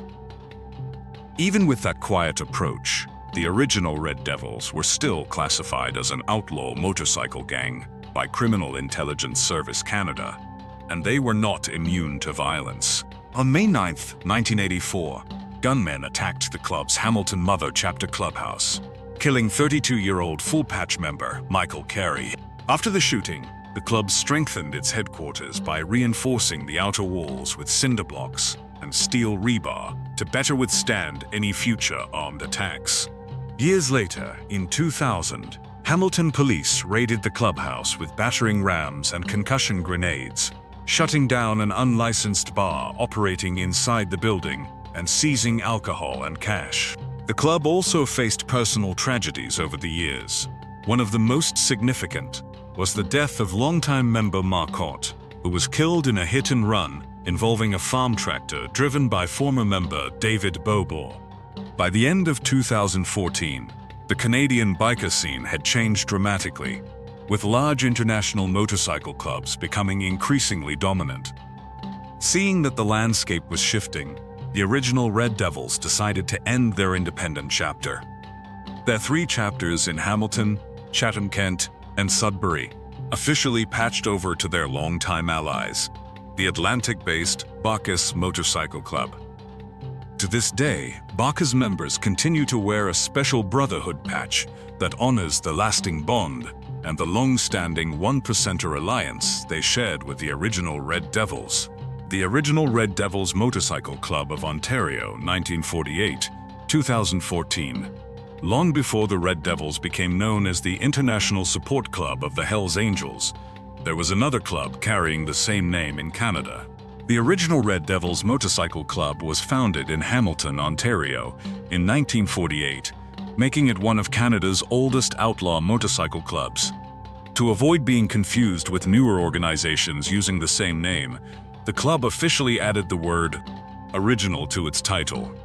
For the next 66 years, it remained a Southern Ontario club, growing from its Hamilton Mother chapter to open additional chapters in Chatham-Kent in 2001 and Sudbury in January 2014. Unlike many outlaw motorcycle clubs that pushed for rapid expansion across provinces or countries, the original Red Devils chose a different path. They stayed close to home and built a reputation for keeping a low profile. At their peak, the club had more than 100 members, although that number dropped to around 30 to 40 full-patch members during the 2010s. Canadian crime journalist and biker historian Peter Edwards noted that the club managed to survive for more than 50 years because it stayed away from unnecessary conflicts, avoided chasing new territory, and refused to recruit members who were known in the underworld as heat scorers, people whose reckless behavior would quickly attract police attention. Instead of chasing attention or showing off, the original Red Devils focused on their local roots and maintained practical, respectful relationships with neighboring clubs, including nearby Hells Angels chapters. Even with that quiet approach, the original Red Devils were still classified as an outlaw motorcycle gang by Criminal Intelligence Service Canada, and they were not immune to violence. On May 9, 1984, gunmen attacked the club's Hamilton Mother Chapter clubhouse, killing 32-year-old full-patch member Michael Carey. After the shooting, the club strengthened its headquarters by reinforcing the outer walls with cinder blocks and steel rebar to better withstand any future armed attacks. Years later, in 2000, Hamilton police raided the clubhouse with battering rams and concussion grenades, shutting down an unlicensed bar operating inside the building and seizing alcohol and cash. The club also faced personal tragedies over the years.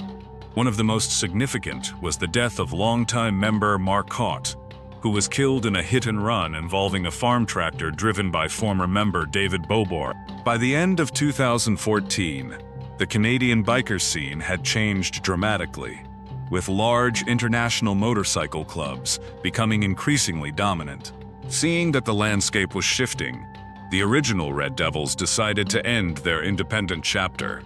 Their 3 chapters in Hamilton, Chatham-Kent, and Sudbury officially patched over to their longtime allies, the Atlantic-based Bacchus Motorcycle Club.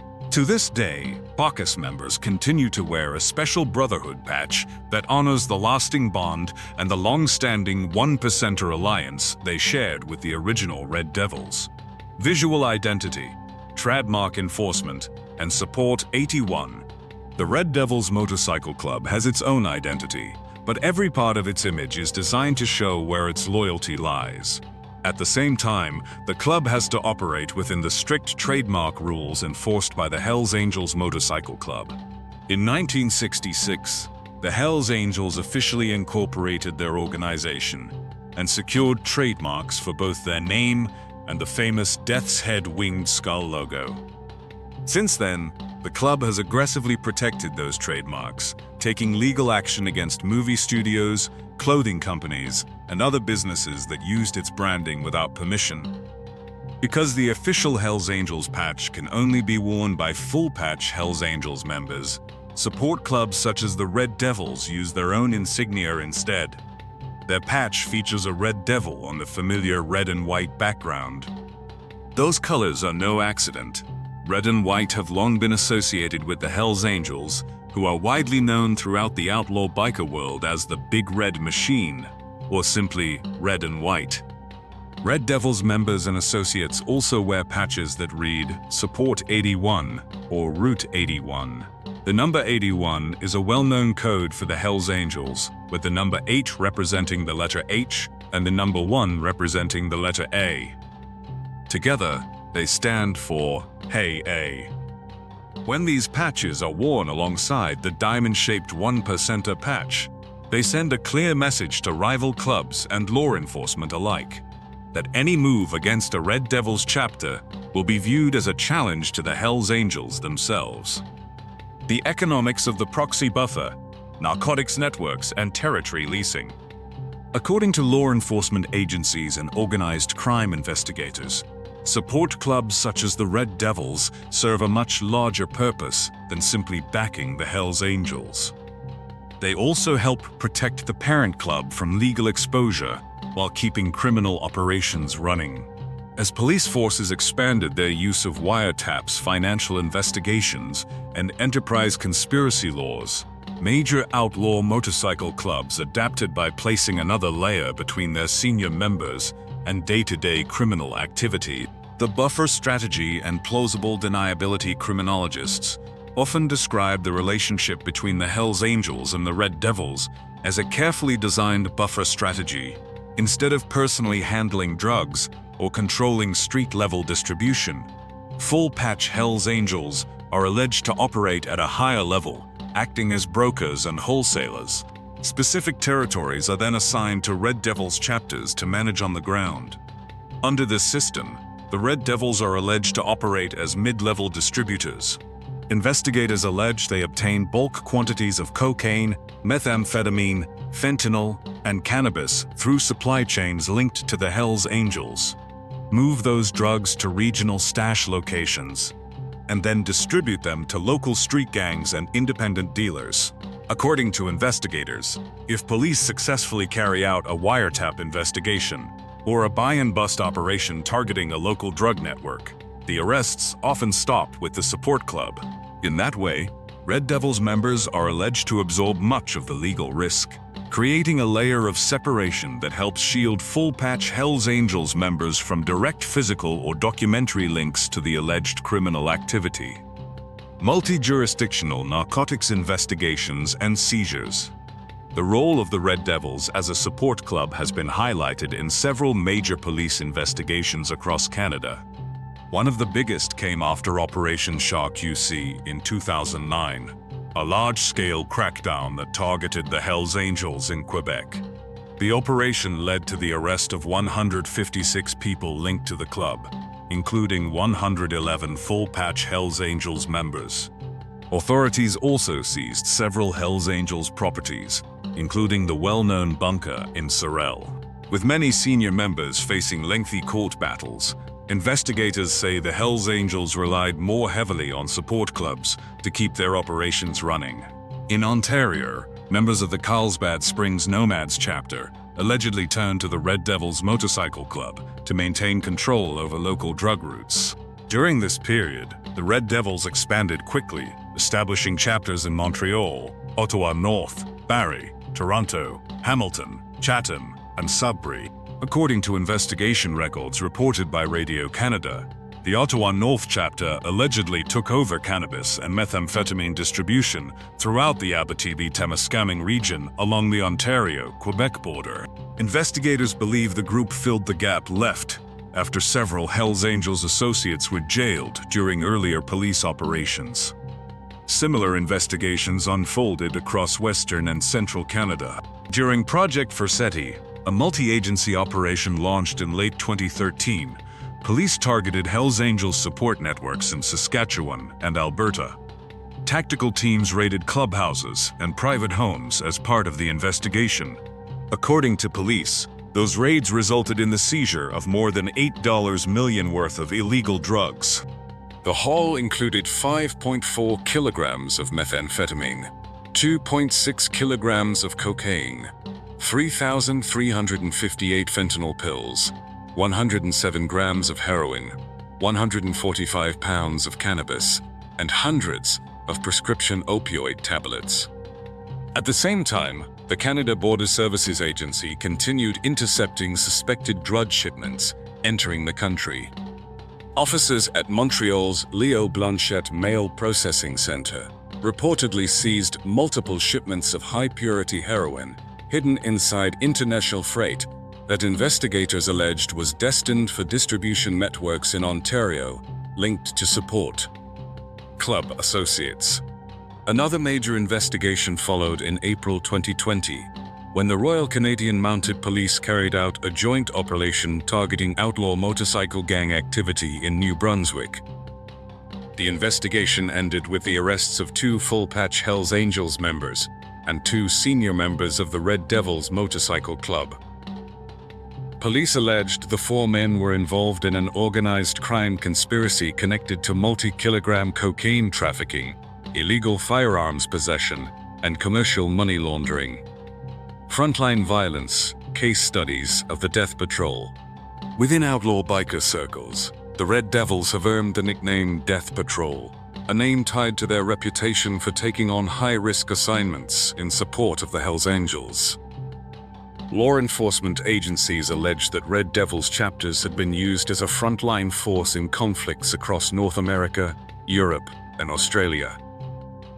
According to investigators, their responsibilities have included defending territory, carrying out acts of intimidation and extortion, and confronting rival one-percenter motorcycle clubs when incidents described them.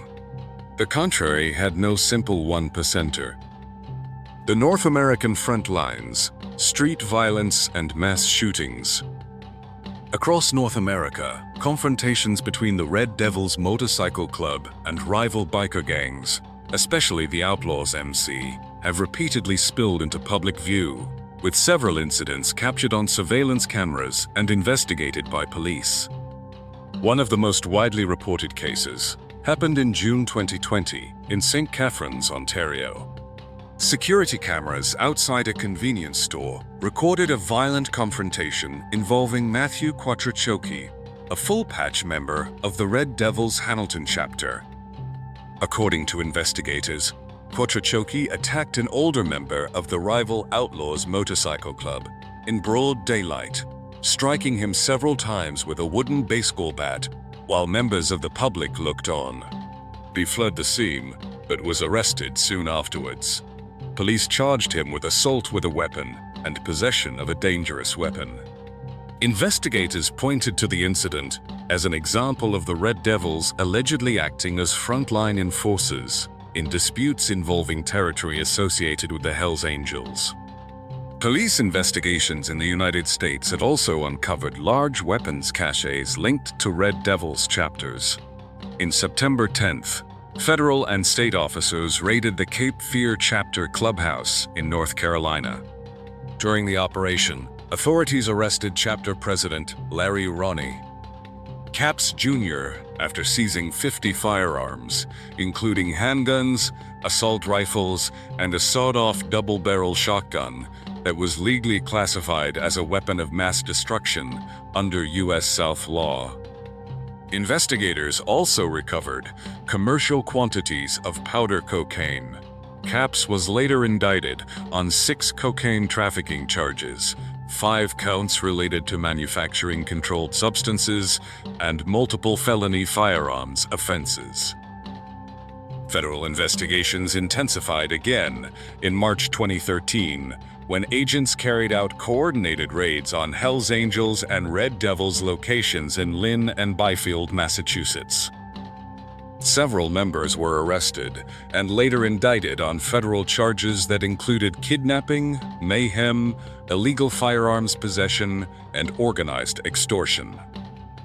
The deadliest incident involving the club in North America took place on March 19, 2022, outside the Baymont Ramada Hotel in Fayetteville, North Carolina. A confrontation involving members aligned with the Hells Angels and Red Devils, along with rival bikers from the infamous Riders and La Familia motorcycle clubs, erupted into a gun battle in the hotel car park. Dozens of rounds were fired. William Franklin Davis Sr., Keith Allen Dickey, and Donald Dillenbeck were killed, while 3 other bikers suffered serious gunshot injuries. The shooting prompted law enforcement agencies across the United States to issue warnings about the growing violence linked to rival outlaw motorcycle clubs and their support groups. The European frontlines, arson, retaliatory murders, and state bans. The Red Devils have also appeared in several major biker conflicts across Europe, where authorities have linked the club to violent disputes involving the Hells Angels and rival motorcycle gangs. One of the most significant incidents occurred on July 24, 2009, in Belgium. According to prosecutors, members of the Red Devils and the Hells Angels carried out a coordinated retaliatory attack on an outlaws motorcycle club clubhouse. During the raid, several motorcycles parked outside were set on fire. Investigators allege that the group also attempted to destroy the clubhouse itself. The case led to a lengthy criminal investigation. In the end, 6 Hells Angels members and 2 Red Devils members were convicted of attempted murder and received prison sentences ranging from 5 to 20 years. The violence escalates across Europe. The conflict between rival biker coalitions reached one of its deadliest moments on May 20, 2011, in Maasmechelen, Belgium. The violence broke out during the opening reception of a commercial tire center hosted by the Outlaws Motorcycle Club. During the gathering, Hells Angels member Ali Ipechi pulled out a handgun and opened fire. The attack left Outlaws member Freddie Putt, hang-around Jeff Banken, and support member Michael Gerrikens dead. Ipechi was later convicted of the triple murder and sentenced to 30 years in prison. In Germany, the Red Devils also became a major focus for law enforcement. The Federal Criminal Police Office, better known as the Bundeskriminalamt (BKA), regularly identified the club in its national organized crime assessments. According to the 2019 BKA National Situation Report, Germany was home to more than 700 outlaw motorcycle club chapters with roughly 10,000 members. Within that landscape, the Red Devils were identified as one of the country's key support clubs, operating alongside organizations such as the Hells Angels, Bandidos, and Grey Drum MC. Lead in F. A Jade Doctor. Authorities in North Rhine-Westphalia later moved against the club following investigations into alleged red light district extortion, drug trafficking, and firearms offenses. As a result, the Red Devils Cologne chapter was officially banned, along with local Hells Angels chapters. Announcing the decision, the state's interior minister said the Hells Angels and their Red Devils support clubs deliberately rejected the rule of law and instead operated closed networks that enforced their own form of violent justice. The Southern Hemisphere, Australian bikie wars, and clubhouse raids. The Red Devils' expansion into Australia placed the club at the center of some of the country's most intense bikie conflicts. Operating mainly from their mother chapter in Clayton South, a suburb of Melbourne, the Red Devils served as an important support club for the Hells Angels during their long-running rivalry with the Bandidos Motorcycle Club. In 2013, Melbourne Red Devils member Daniel Pagoro became the target of a suspected gangland attack. He was ambushed outside his home and shot twice in what investigators linked to the ongoing conflict between the Hells Angels and the Bandidos. Pagoro survived the shooting, but tensions between the rival clubs continued to rise across Victoria. The violence continued into 2015.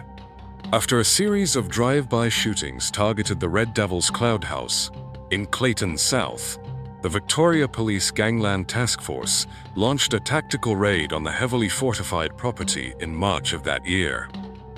Officers forced their way into the compound, arrested several members, and seized illegal firearms, ammunition, and large quantities of alcohol that police alleged were being used in an unlicensed bar operating from the clubhouse. Australian criminologists and law enforcement intelligence analysts pointed to the operation as another example of why support clubs remain a major concern.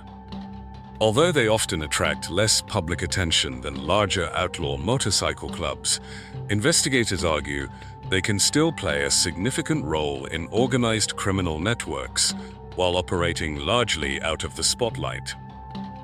Criminological intelligence, structural overlap, and law enforcement countermeasures. I have no reason to commit to this is almost unknown, known, and known. BND. As support clubs like the Red Devils have expanded around the world, they have become the subject of growing debate among criminologists, legal experts, and law enforcement agencies. One of the biggest questions is how these organizations actually operate and what the most effective way is to disrupt them. Criminological analysis of organizational versus individual crime. A key issue in organized crime research is whether offenses committed by support club members are directed by club leadership or carried out independently by individual members using the club's reputation to their advantage. To explore that question, researchers Van Duren, Clemens, and Blockland examined 60 detailed police intelligence files covering 202 criminal charges involving 291 outlaw motorcycle club members. Their findings painted a far more complex picture than many people expect. According to the study, only about 25% of the criminal charges were directly connected to the formal structure of the motorcycle clubs. These cases mainly involved public acts of violence, territorial conflicts with rival clubs, and violent retaliation against former members who had left in what biker culture describes as bad standing. The remaining 75% of the charges were linked to what the researchers described as entrepreneurial crime.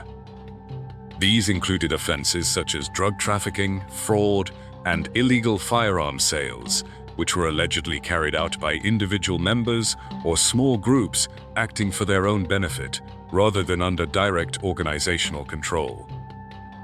Even so, The researchers argued that those individuals still benefited from being associated with a well-known outlaw motorcycle club. In their view, the global reputation and intimidating image of the Hells Angels gave support club members influence that could extend beyond the actions of any single individual. The European administrative model and the waterbed effect. In recent years, several European governments have tried a different approach to tackling outlaw motorcycle clubs. Instead of relying only on criminal prosecutions, they introduced what is known as a whole-of-government strategy. The Netherlands took the lead in 2012 by combining criminal investigations with a wide range of administrative measures. Local authorities used zoning regulations, environmental rules, liquor licensing inspections, and tax audits to close clubhouses, revoke business permits, and restrict outlaw motorcycle clubs from operating in public spaces. According to criminologists, this approach disrupted many local chapters and made it more difficult for clubs to maintain a visible presence. However, researchers also identified an unintended consequence known as the waterbed effect. The idea is simple. When authorities apply intense pressure in one country, the organization itself may not disappear. Instead, its members and infrastructure can shift into neighboring countries where regulations are less restrictive. Researchers point to the Netherlands as an example. After administrative bans were introduced, Dutch outlaw motorcycle clubs, including the Red Devils, Satudara, and No Surrender MC, expanded more aggressively into countries such as Belgium, Germany, Spain, and Morocco. By 2018, law enforcement reports indicated that more than 60% of Satudara chapters were operating outside the Netherlands. They would viably consider. For many criminologists, that trend vermandated how pressure in one jurisdiction can sometimes accelerate the international spread of outlaw motorcycle clubs rather than eliminate them altogether. Strategic synthesis and future outlook. The story of the Red Devils Motorcycle Club shows how outlaw motorcycle groups have adapted over time. What began as a support club in Karlstad, Sweden, in 2001, has grown into an international network with chapters spread across 4 continents.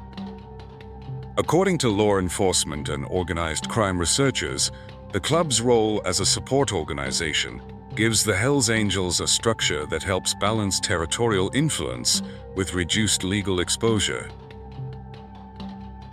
By taking on many of the higher-risk activities, support clubs create another layer between senior Hells Angels members and criminal investigations.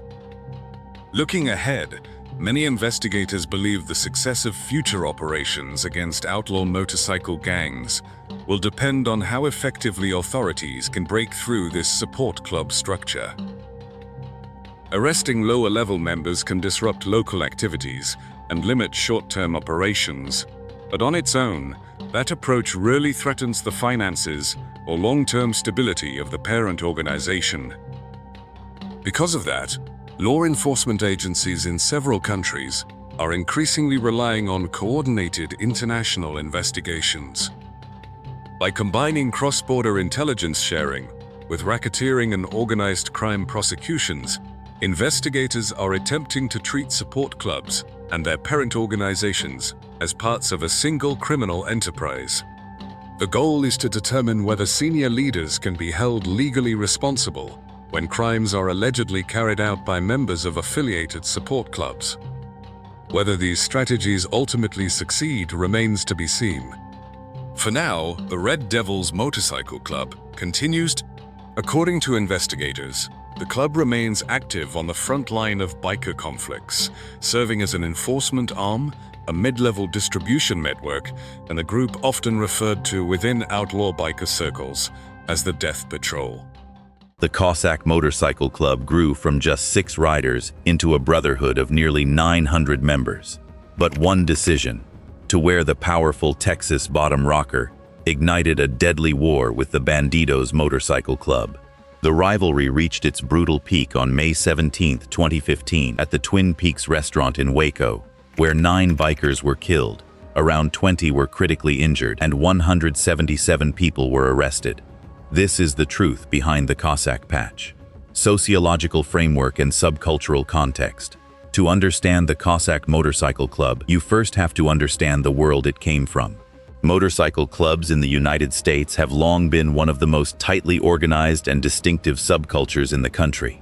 Their roots stretch back to the years after World War II, and the scene grew even larger as Vietnam veterans returned home during the late 1960s. Over time, these clubs developed detailed leadership structures, strict codes of conduct, and instantly recognizable patches that represented identity, rank, loyalty, and territorial influence. Texas became one of the most important places in this culture. It was the birthplace and longtime stronghold of the Bandidos Motorcycle Club, a group that grew into one of the world's most influential one-percenter motorcycle clubs. For decades, its presence shaped the biker landscape across the state. The Cossack Motorcycle Club spent nearly 50 years operating within that same environment, but it followed a different path. Rather than identifying itself as a one-percenter club, the Cossacks built a reputation around local brotherhood, community ties, and an independent style of club governance. They stayed away from the outlaw label, while still embracing the traditions, loyalty, and structure that have always defined motorcycle clubs. That balance began to change between 2013 and 2015. During those years, club leaders pushed for greater independence and challenged the long-standing order that had existed within Texas biker culture. What followed would become one of the darkest moments in modern motorcycle club history. On May 17, 2015, tensions exploded outside the Twin Peaks restaurant in Waco, Texas. The violent confrontation transformed the way law enforcement viewed motorcycle clubs, changed relationships between rival organizations, and became a defining moment in the history of organized biker groups across the United States. Organizational genesis and historical trajectory. The Cossacks Motorcycle Club was officially founded in Tyler, Texas, in 1969. The club began with 6 riders: Earl Swift, Charles Hanks, Butch Cheatham, Paul Henley, Tom Eliason, and Carl Blair. At a time when motorcycle culture was expanding alongside the social changes of the late 1960s, they wanted to build a club based on loyalty, shared values, a passion for riding, and the freedom to chart their own course. The name Cossacks was chosen with purpose. It was inspired by the historic Cossack communities of southern Russia and Ukraine, East Slavic horsemen who earned a reputation for their military skill, fierce independence, and refusal to submit to outside control. The founders saw those same qualities reflected in the spirit of American motorcycling. Instead of riding horses across the open steppes, they rode powerful V-twin motorcycles across the highways of Texas, carrying forward the same image of freedom and self-reliance. Even the word Cossack reflects that identity. It comes from the Turkic word uzak, meaning adventurer or guerrilla. That meaning perfectly matched the club's desire to stand on its own and resist outside influence. Some criminologists have suggested another possible explanation for the club's beginnings. According to this view, the Cossacks may have included former members who split from the Bandidos Motorcycle Club not long after the Bandidos were founded in San Leon, Texas in 1966. While this theory has never been conclusively proven, it offers one possible explanation for the long-running hostility between the two organizations. In motorcycle club culture, personal disputes and old rivalries often survive for decades, passing from one generation of members to the next, and shaping relationships long after the original disagreements began. Over the next 4 decades, the Cossacks Motorcycle Club grew far beyond its roots in East Texas. New chapters appeared across the state, and the club eventually expanded into Virginia, Ohio, and Indiana. Even with that wider reach, Texas remained the heart of the organization, where most of its members were based. At its height, the club was estimated to have between 600 and 900 fully patched members. The club also followed clear rules when it came to motorcycles, leadership, and its relationships with other clubs. Every member was expected to ride an American-made Harley-Davidson, making the motorcycle itself an important part of the club's identity. To strengthen its presence without increasing the number of full-patch members, the Cossacks built a network of official support clubs. These included the Dirty Knuckles MC, Sabres MC, Dragoons MC, and Scimitars MC. These support clubs played an important role behind the scenes. They helped with logistics, shared information, and boosted the club's numbers during rallies and regional gatherings. On the other side of the biker landscape stood their biggest rivals. The Cossacks had a long-standing conflict with the Bandidos Motorcycle Club and its support organizations, including the Chicanos MC and the Diablos MC. That rivalry would only become more intense as the years went on. Governance, ideology, and civic dualism. Inside the Cossacks, the club operated under a structure that balanced two very different roles. On one hand, it functioned as a close-knit brotherhood that looked after its own members. On the other, it maintained a disciplined chain of command with strict rules and the ability to enforce them whenever necessary. At the center of that culture was the club's official motto, "We take care of our own." Those words were more than a slogan. They guided how the club supported its members every day. Money collected through membership dues and club events was used to help brothers facing serious hardship. If a patched member lost a home, suffered a major injury, or found themselves dealing with expensive legal problems, the chapter was expected to step in with financial assistance, temporary housing, and whatever practical support was needed. That strong internal support system also helped shape the club's public image, especially in small Texas towns. Around 2005, the Cossacks established important clubhouses in communities such as Mingus, with a population of roughly 250 people, and Ranger. In places like these, many local residents and business owners saw the club as a positive part of the community rather than a threat. Members regularly rode into town on weekends, spent money at local restaurants and bars, supported nearby businesses, and organized seasonal charity events, including toy drives for children in need. Unlike many street gangs that survive through criminal activity alone, many Cossack members held regular jobs. They worked as mechanics, foundry workers, skilled tradesmen, and small business owners, blending into everyday life while remaining committed to the club. One detail also set the Cossacks apart from many of the better-known outlaw motorcycle clubs. For most of their history, they openly rejected the one-percenter label. The phrase dates back to an alleged statement made by the American Motorcyclist Association after the 1947 disturbance in Hollister, California. According to that statement, 99% of motorcycle riders were law-abiding citizens, while only 1% lived outside the law. Over time, clubs such as the Hells Angels and the Bandidos embraced that identity by wearing the famous diamond-shaped 1% patch on their vests. The Cossacks took a different approach. Members were specifically forbidden from wearing 1%er insignia. Instead, the club presented itself as an independent motorcycle club that respected its own traditions while distancing itself from the outlaw identity associated with the 1% culture. However, that public image was not without controversy. Over the years, the Cossacks faced criticism over both race and internal club policies. When the club was first established, its original bylaws limited membership to white riders only. As time passed, those rules were changed, and the club opened its doors to Hispanic and Black members. Even so, accusations of racial exclusion continued to follow the organization. The controversy grew even larger during the 2015 Waco shooting. News reports showed that a small number of Cossack members were wearing extremist symbols, including Nazi SS lightning bolt patches and tattoos. Club leaders strongly rejected those images, saying they violated official club rules. According to the leadership, such symbols reflected the personal actions of individual members and were never accepted as part of the club's official identity or policy. Semiotics of the patch. The Texas Bottom Rocker dispute. To understand why the conflict between the Cossacks and the Bandidos turned so violent, you first have to understand what a motorcycle club patch really means. In biker culture, a vest, often called a cut or colors, is far more than a piece of clothing. It tells a member's story. It represents loyalty, rank, identity, and, perhaps most importantly, territory. Every patch has meaning, and every detail is understood by clubs across the country.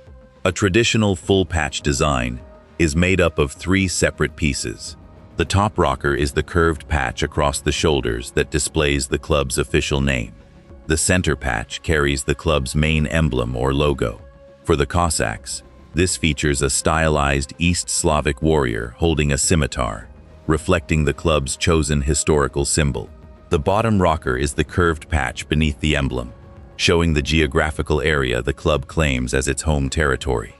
Inside the outlaw motorcycle world, that bottom rocker carries enormous weight. It is not simply a place name.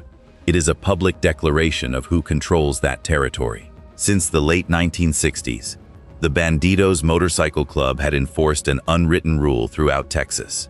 They considered the entire state to be their territory and maintained that no other motorcycle club could wear a Texas bottom rocker unless it had received permission from the Bandidos' national leadership. That permission came with conditions. Clubs were generally expected to pay regular territorial dues, attend Bandidos-approved events, and accept a lower position within the established biker hierarchy. For many years, the Cossacks chose to avoid that confrontation. Instead of wearing a Texas bottom rocker, members usually displayed the name of their hometown or simply left the lower rocker blank.